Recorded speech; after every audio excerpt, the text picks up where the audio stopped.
Hello दोस्तों, स्वागत है आप सभी का एक बार फिर से हमारे यूट्यूब चैनल में। आशा करते हैं आप लोग स्वस्थ होंगे, मस्त होंगे और अपने तैयारी में व्यस्त होंगे। मैं पंकज कुमार आपके सामने भौतिक विज्ञान या कह सकते हैं साइंस से संबंधित अगली कक्षा लेकर उपस्थित हुआ। आज हम लोग बात करेंगे साइंस की जो हमारी क्लास है उसमें यांत्रिकी को इंग्लिश में क्या कहते हैं, मैकेनिक्स, क्या कहते हैं मैकेनिक्स के बारे में अध्ययन करेंगे। हमारी जो पिछली क्लास थी उसमें हम आपको अध्ययन ये कह सकते आपको बताया गया था जो उपकरण होते हैं, आखिर वे उपकरण कहाँ पे उपयोगी होते हैं, उनसे मानव जन्म में क्या सहायता मिल सकती है, या क्या कोई उपकरण है जिससे कह सकते हैं हमारे समाज में काफ़ी सकारात्मक प्रभाव पड़ सकता है। ऐसे तमाम घटनाओं के बारे में देखे थे कि उसके कह सकते हैं ऐसे उपकरण आने से हमारे मानव समाज में क्या प्रभाव पड़ता है या उससे कितनी आसानियाँ बढ़ जाती है। इस तरह के तमाम घटनाओं के बारे में हम लोग देख चुके हैं। आज हम लोग का जो नया टॉपिक है यांत्रिकी है, इसके बारे में अध्ययन करेंगे।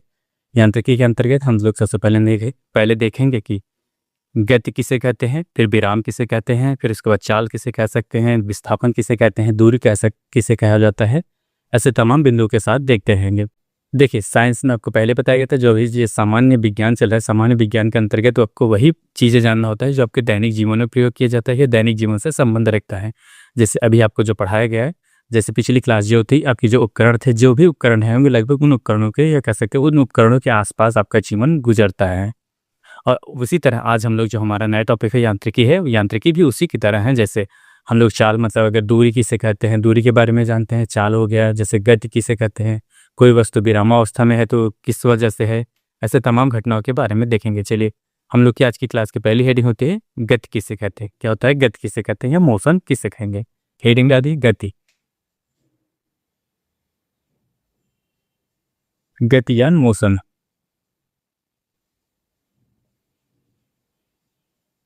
गति या मोशन किसे कहते हैं। देखिए, जब कोई वस्तु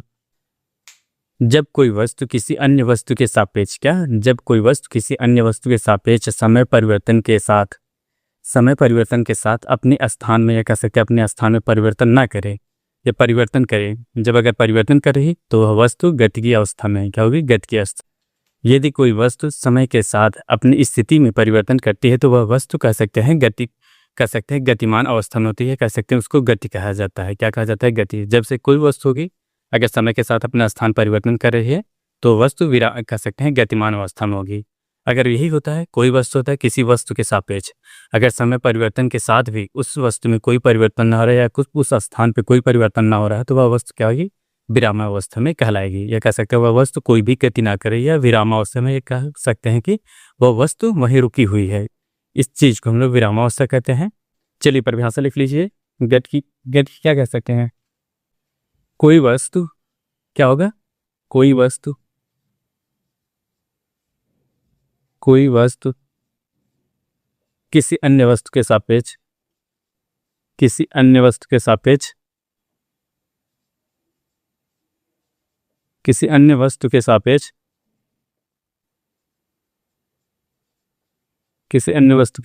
समय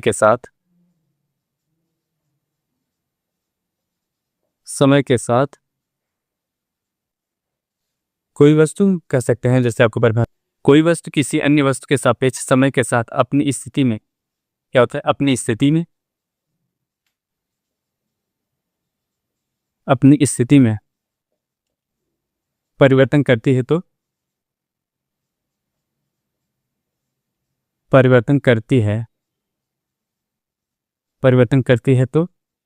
उसे गति कहते हैं।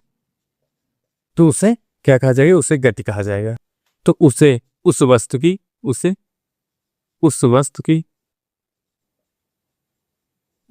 की गति अवस्था।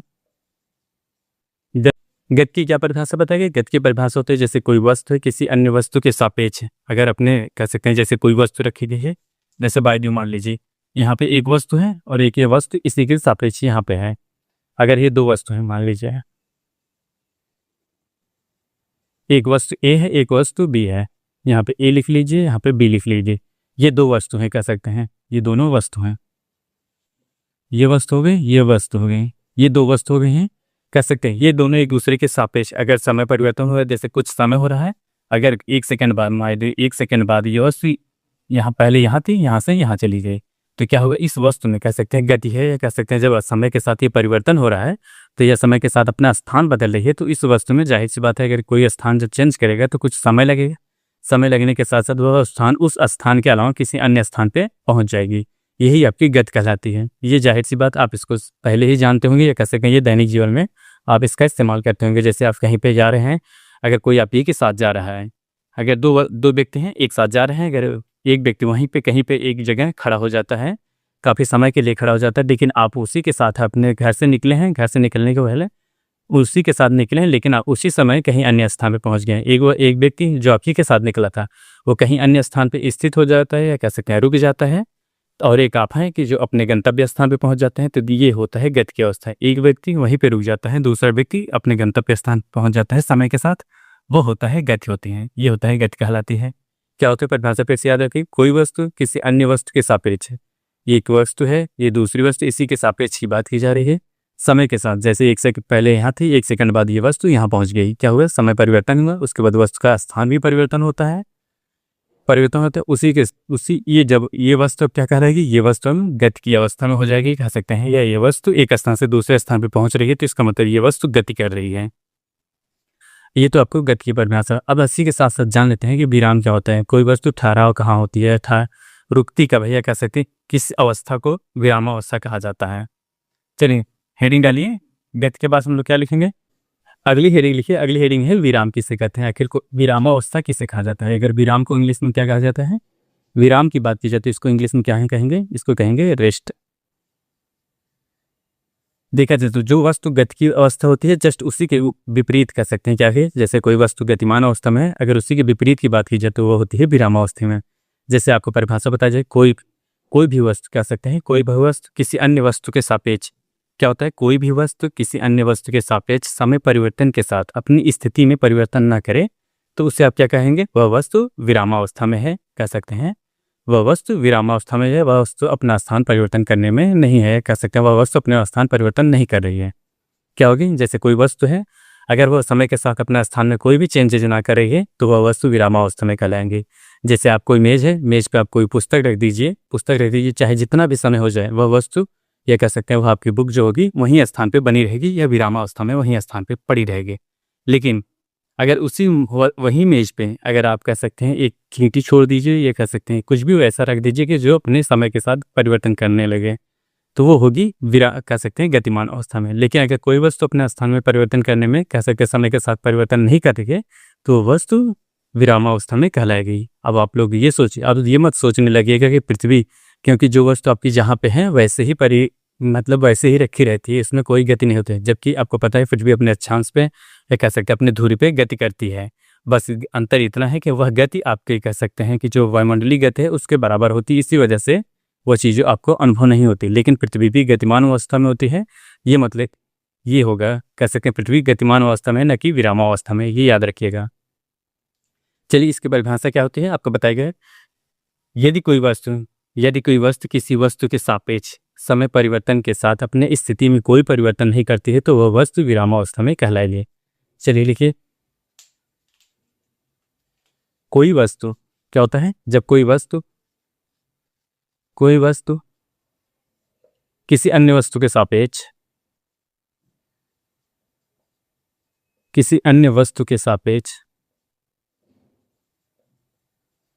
क्या होता है, किसी अन्य वस्तु के सापेक्ष समय के साथ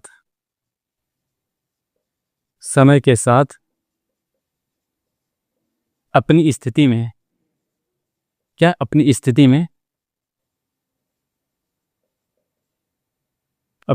परिवर्तन ना करे, तो उसे उस वस्तु का विरामावस्था कहा जाएगा।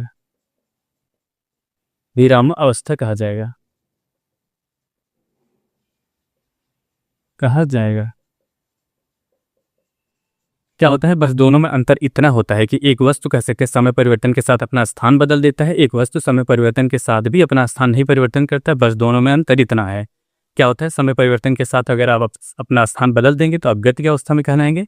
अगर आप समय के साथ अपने स्थान पे वही स्थान पे बने रहेंगे तो आप कह सकते हैं विरामावस्था में कह सकते हैं, या ठहराव की अवस्था में पहुंच जाएंगे, या कह सकते हैं अवस्था कहलाती है। इसी वजह से इन दोनों को याद रखिएगा, क्योंकि देखा जाए तो नॉर्मली एक दूसरे के विपरीत होते हैं, ये कह सकते हैं एक दूसरे के अपोजिट होते हैं।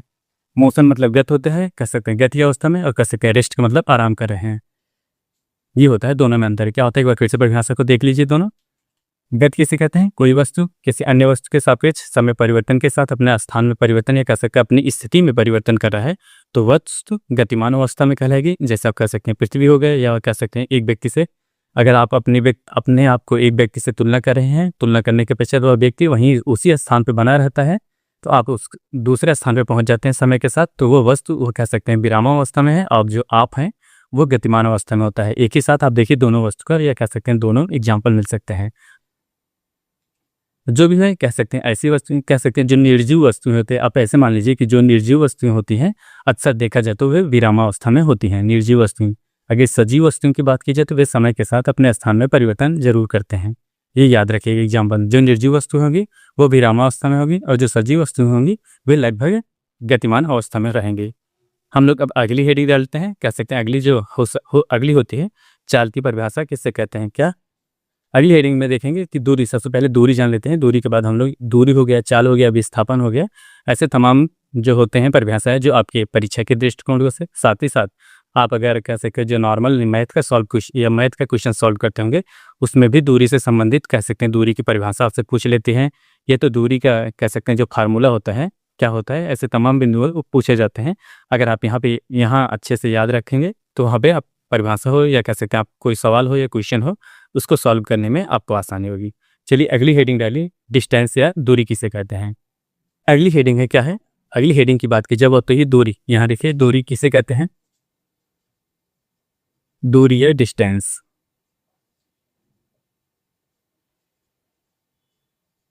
दूरी या डिस्टेंस किसे कहते हैं, देखिए यहाँ पर भाषा के रूप में जान लीजिए कि दूरी किसे कहा जाता है।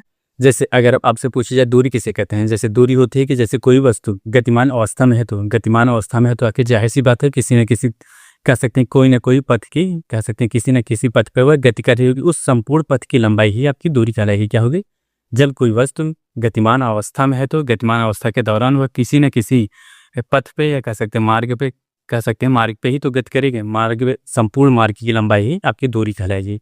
परिभाषा में क्या होगी, कोई गतिमान वस्तु द्वारा तय की गई संपूर्ण संपूर्ण लंबाई को ही दूरी कह सकते हैं। किसी गतिमान वस्तु द्वारा तय की गई संपूर्ण लंबाई को ही दूरी कहा जाता है। परिभाषा लिखिए, किसी वस्तु द्वारा तय की गई संपूर्ण लंबाई को ही दूरी कहा जाता है। क्या होगा, गति करती हुई वस्तु के द्वारा, परिभाषा लिखी जाए, गति करती हुई वस्तु द्वारा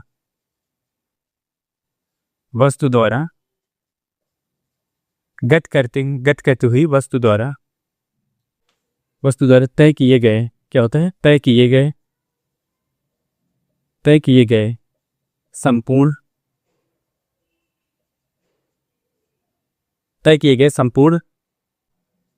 मार्ग की लंबाई, संपूर्ण मार्ग की लंबाई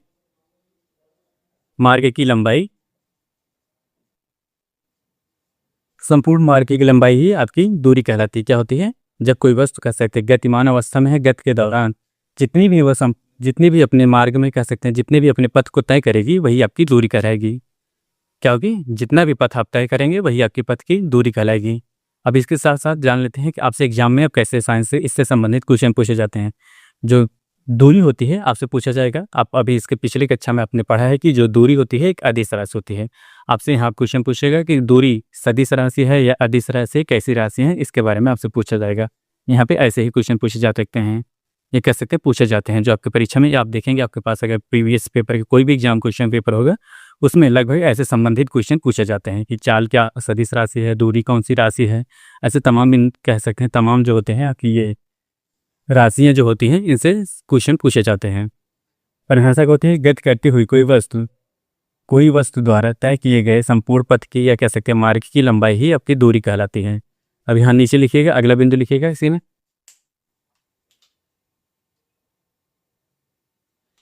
यहाँ लिखिएगा दूरी जो होती है एक अदिश राशि है। कैसी राशि है, अदिश राशि। अदिश राशि के बारे में आपको क्या बताया गया था? अदिश राशि कैसी होती है? अदिश राशि उसे कहा जाता है, ये भौतिक राशि हैं। वे भौतिक राशि हैं जिनको व्यक्त करने के लिए केवल परिमाण की आवश्यकता होती है। क्या होता है? केवल परिमाण की आवश्यकता होती है, इसमें दिशा की आवश्यकता नहीं होती है। उन्हें अदिश राशि कहते हैं और इन्हें कह सकते हैं गणना के लिए या जोड़ने के लिए बीजगणितीय विधि का प्रयोग किया जाता है। कैसे बीजगणितीय विधि का प्रयोग किया जाता है? वही अदिश राशियाँ होती हैं। दूरी कैसी है? दूरी कह सकते हैं एक अदिश राशि है या दूरी एक अदिश राशियाँ होती हैं। इसी में अगला बिंदु लिखिएगा, जो आपकी दूरी होती है, जो दूरी होगी कह सकते हैं सदैव धनात्मक रहेगी। कह सकते हैं दूरी क्या होती है? आपकी धनात्मक होगी। कह सकते हैं संपूर्ण जो लंबाई होगी वो आपकी पॉजिटिव रहेगी, न कि निगेटिव रहेगी। क्या होता है? दूरी सदैव धनात्मक रहती है, ये याद रखिएगा। क्या होता है? ये सदैव धनात्मक रहेगा, सदैव धनात्मक। ये 2 पॉइंट याद रखिएगा। अगर आपसे एग्जाम में तो आपसे परिभाषा ना पूछ के ये दोनों पूछ सकते हैं कि जैसे दूरी होती है, आपको सामने दूरी होती है, आपके सामने 4 ऑप्शन दे दिएगा, एक तरफ धनात्मक, एक तरफ ऋणात्मक, एक तरफ उदासीन या एक तरफ ये है कुछ भी नहीं। तो उसका सही उत्तर होता है दूरी सदैव धनात्मक होती है। क्या होती है? सदैव धनात्मक होगी। ये किसी भी परिस्थितियों में कह सकते हैं, किसी भी परिस्थिति हो जाए उसमें ऋणात्मक नहीं हो सकती या उदासीन नहीं हो सकती या शून्य नहीं हो सकती है। दूरी सदैव धनात्मक रहेगी। या कुछ न कुछ, जैसे आप कहीं के खड़े हैं, खड़े होने के पश्चात भी आप कुछ भी डिस्टेंस या कह सकते हैं कुछ पाथ है या कह सकते हैं जैसे 1 मीटर या 2 मीटर या कह सकते हैं 1 सेंटीमीटर, आप अगर पथ के तय करते हैं तो वो आपकी दूरी कहलाएगी, जो आपके कह सकते हैं धनात्मक रहेगी। ये कह सकते हैं ये 2 चीज़ें याद रखिएगा। कह सकते हैं इन जो परिभाषा है, इन परिभाषा, अगर आपको परिभाषा कभी भूल भी जा रही है, एग्जाम में देखा जाए तो परिभाषा आपसे पूछा नहीं जाता है, परिभाषा नहीं पूछा जाता है। जो पूछा जाता है आपसे क्या पूछा जाएगा? राशि कौन सी होती है, क्या दूरी धनात्मक हो सकती है या ऋणात्मक हो सकती है या शून्य हो सकती है। ऐसे ये दो बिंदु कह सकते हैं ज़्यादा महत्वपूर्ण है। इन 2 बिंदुओं को याद रखिएगा। एक अदिश राशि है, तो दूरी जो होती है सदैव धनात्मक होती है। क्या होती है? धनात्मक होती है। अगला हम लोग देखते हैं, अगला बात करेंगे जो विस्थापन होता है। अब इसमें देखिए विस्थापन की बात की जाए तो जैसे दूरी धनात्मक होती है, विस्थापन की बात की जाए तो वो धनात्मक भी हो सकती है, ऋणात्मक भी हो सकती है। उसके साथ साथ जो विस्थापन होता है, विस्थापन की बात की जाएगी उस समय क्या होगा? विस्थापन जो धनात्मक भी हो सकता है, ऋणात्मक भी हो सकता है और शून्य भी हो सकता है। लेकिन जो आपकी दूरी होती है, ये याद रखिएगा, दूरी हमेशा धनात्मक रहते हैं। अगली हेडिंग डालिए विस्थापन या डिस्प्लेसमेंट। क्या होता है? विस्थापन इंग्लिश में क्या कहा जाता है? डिस्प्लेसमेंट होता है। अगले हेडिंग लिखिए, विस्थापन या डिस्प्लेसमेंट। अगला बिंदु क्या है? अगला बिंदु है विस्थापन। क्या होता है? विस्थापन किसे कहते हैं, इसके बारे में जान लेते हैं। विस्थापन, विस्थापन को अंग्रेजी में क्या कहा जाता है? डिस्प्लेसमेंट।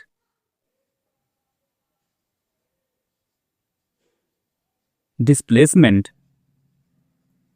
इसकी व्याख्या से क्या होगी? डिस्प्लेसमेंट का होता है जैसे कोई वस्तु होती है उसकी प्रारंभिक स्थिति और उसकी अंतिम स्थिति के बीच में जो न्यूनतम आपकी दूरी होगी वही आपका विस्थापन कहलाएगा। क्या होगा? जब कोई वस्तु की कह सकते हैं जैसे कोई वस्तु है, उसकी प्रारंभिक स्थिति क्या होगी और उसकी अंतिम स्थिति और इन दोनों के बीच की न्यूनतम दूरी जो होती है वो आपकी विस्थापन कहलाती है। क्या होगी परिभाषा? एक बार फिर से याद रखिएगा, जब कोई वस्तु अंतिम स्थिति तथा उसकी प्रारंभिक स्थिति के बीच की न्यूनतम दूरी जो होती है वही आपका विस्थापन कहलाता है। क्या होता है? अब परिभाषा लिख लीजिए, किसी वस्तु की परिभाषा क्या होगी? किसी वस्तु की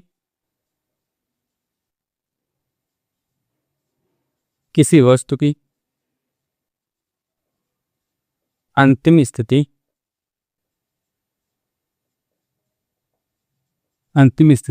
क्या होता है? किसी वस्तु की अंतिम स्थिति तथा प्रारंभिक स्थिति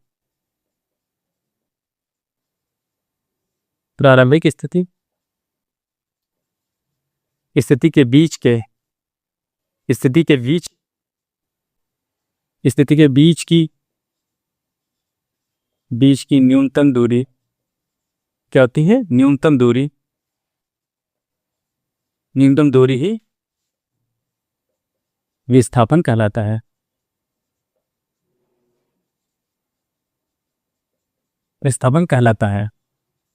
ये होता है आपके प्रकार से। क्या होते हैं? जब कोई वस्तु है, वस्तु की अंतिम स्थिति, जैसे कोई वस्तु बाजी में यहाँ पे कोई वस्तु एक वस्तु है, एक वस्तु यहाँ, ये कह सकते हैं इसकी जो अंतिम स्थिति है, एक वस्तु यहाँ से, एक वस्तु यहाँ से। अब कह सकते हैं जैसे इसकी ये अंतिम स्थिति, इसकी ये प्रारंभिक स्थिति, अगर यहाँ पे इन दोनों की जो ये न्यूनतम स्थिति होगी यहीं पे विस्थापन होगा। क्या होगा? ये आप पे विस्थापन होगा। क्या होगा? जैसे कोई वस्तु की अंतिम स्थिति हो गई और उसके प्रारंभिक स्थिति के बीच की जो न्यूनतम दूरी होगी वही होगी आपका विस्थापन कहलाएगी। क्या होगी? न्यूनतम जो दूरी होगी वही आपका विस्थापन कहलाएगा। अंतिम स्थिति और प्रारंभिक स्थिति के बीच की आप दूरी जो देखेंगे, न्यूनतम जो दूरी होनी चाहिए, कम से कम दूरी जो होनी चाहिए, वो आपका विस्थापन कहलाएगा। अब जान लेते हैं विस्थापन जो होता है, विस्थापन कैसी राशि होती है। जो आपसे अब क्वेश्चन पूछा जाता है एग्जाम में, अब साइंस से संबंधित जब यहाँ से कैसे क्वेश्चन पूछे जाएंगे, जो आपकी विस्थापन राशि होगी इससे पूछा जाएगा कि ये कैसी राशि है। ये होती है, विस्थापन की बात की जाए तो ये सदिश राशि। अगला बिंदु लिखिए, सदिश राशि। सदिश राशि होती है। सदिश की क्या परिभाषा आपको बताई गई थी? सदिश राशि की परिभाषा ये बताई गई, ऐसी भौतिक राशि है। क्या होती है? ऐसी भौतिक राशि है जिसको व्यक्त करने के लिए दिशा के साथ साथ परिमाण की भी आवश्यकता होती है, उसे सदिश राशि कहते हैं। क्या होता है? परिमाण के साथ साथ इसमें दिशा की आवश्यकता होती है, जबकि अदिश राशि में केवल परिमाण की आवश्यकता है, दिशा की नहीं। और इसको जोड़ने के लिए कह सकते हैं, इसको जोड़ने के लिए त्रिभुज के नियम का पालन करना पड़ता है। ये होता है सदिश राशि। क्या होता है?